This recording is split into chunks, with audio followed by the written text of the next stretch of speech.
আমার শ্বশুর অসুস্থ থাকায় আমার হাজবেন্ড আমার শ্বশুরের সাথেই হসপিটালে অবস্থান করছে এই 4 থেকে 5 রোজা পর্যন্ত। আর এই কয়দিন কিন্তু আমরা বাসায় পুরাই একা। আর যে কারণে প্রথম রমজানে দেখেছেন আমরা আমার ননদের বাসায় গিয়েছিলাম, আপুর বাসা আমার একেবারেই পাশে, এই জন্য আপু আমাদেরকে ডেকে নিয়েছিল। আর তারপর থেকে বাসায় একা একাই ইফতার করেছি, কিন্তু মনে হয়েছে যে ইফতারের মেন আইটেমটাই মিসিং। কারণ যে মানুষটা ইফতার খেতে অনেক বেশি এই ভাজা পোড়া খেতে পছন্দ করে সেই কিন্তু হসপিটালে ইফতার করছে। তো যাই হোক, ফাইনালি আজকে সে আমাদেরকে নিতে আসছে, মানে আমাদেরকেও খুলনাতে নিয়ে যাবে।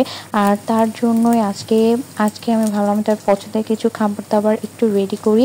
আর তার জন্যই আজকে কিছু ভাজা পোড়া তৈরি করলাম। আর পাশাপাশি চিন্তা করলাম যে আজকে যেহেতু একটু এইসব বানাবো, তো পাশের পাশেও একটু ইফতার দিয়ে আসবো। আর এটার জন্য আমি নাস্তা বানিয়ে ফেললাম, সেটা হচ্ছে ডিমের চপ, নুডলসের পাকোড়া, ফুলকপির পাকোড়া, পুডিং, বেগুনি, পেঁয়াজু ইত্যাদি ইত্যাদি।